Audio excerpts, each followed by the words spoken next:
asalaamaaleykum waa Sénégal salaamaaleykum mbokki Jolof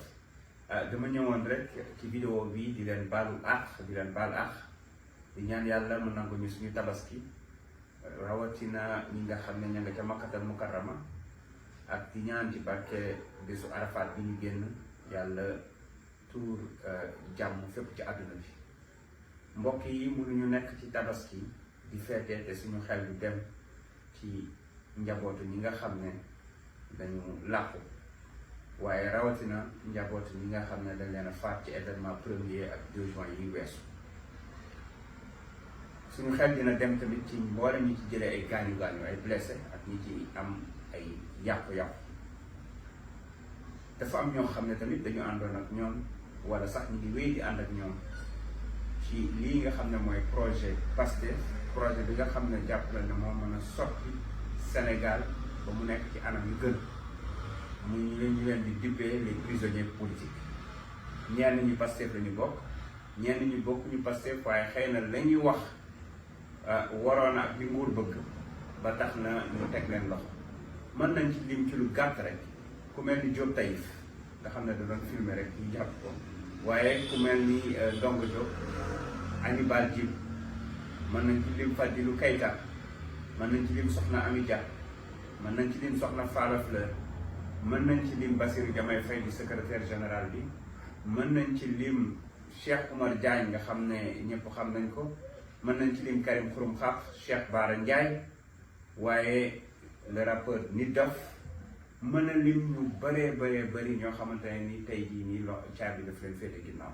du ñu fàtte Babacar Ndiaye bi nga xam ne moom moo jiite mouvement des jeunes waaye du ñu fàtte Mor Diaw bi nga xam ne c'est un jeune aussi jiite communication du commune Mboula du ñu fàtte mbooleem ñi wooye les militants inconnus wala les sympathisants inconnus nga xam ne président Ousmane Sonko da leen di tudd saa su ne parce que dañu nekk ay nit ñoo xamante ne ni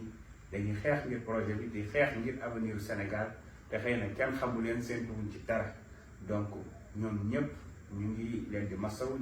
seen njaboot waaye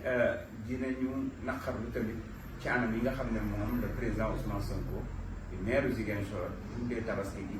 nga xam ne dañ ko tëj këram ci lu dul yoon loolu mooy dëgg te loolu dañuy woowaat président Macky Sall ak boole ñu mu àndal ñu jeexal ko ci ni mu gën a gaawee mbokk yi di ñuy jeexal te gërëmuñu waa Jolof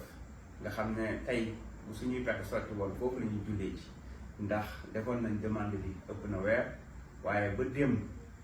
jotuñu benn këyit boo xamante ne nii wane na ne mën nañoo dem tabaski di Jolof ndax comme ni ngeen ko xamee ak bracelet électronique bi amuñu droit génn Dakar waajaloon nañ ko ak suñu njaboot waaye dañu mujj woote rek yónnee ci suñu xaar ñu jàpp ni tamit yàlla lu mu def noonu la moo di gën dañuy jeexal ci sant yàlla ak yonanteem bi waaye sant suñuy ñaari waajur nga xam ne lépp lu ñu doon tey wala lu ñuy góorgóorlu di ko jéem a doon ñoom ñoo ko waral waaye di sant mbooleem kilifa diine yi ak kilifa aada yi rawatina Serigne Babacar Sy Mansour ak Serigne Mountakha ñu yóbbaale ñëpp ñi ci des waaye tamit évêque Sénégal ak mbooleem këru diine yi nekk ci Jolof ñu mën ci ràññee Mérina Sy Nguer Mbëlëxe Mbula ak yu ni mel di ñaan yàlla mu def ci réew mi jàmm di ñaan yàlla mu dellu si xel ñii nga xam ne ñoo jiite réew mi ngir réew mi tegu ci jàmm ñu mën a féexal lu ëpp juróom-benn téeméeri prisonnier politique mën a teggi barrage yee ñu teg ci kër président Ousmane Sonko waaye surtout mën a organiser ay élections yu leer nañ yoo xam ne moom président du ci bokk ndax waru cee bokk waaye mbooleem ñi nga xamante ne nii ñooy candidat leader yi opposition wala sax ñu fare ci langue pouvoir bi man cee participer Sénégal tànn ci seen teyu bakkan altine ñëpp xëy dem liggéeyi réew mi dox ci jàmm ñoo ngi leen di sant di leen gërëm jërë ngeen jëf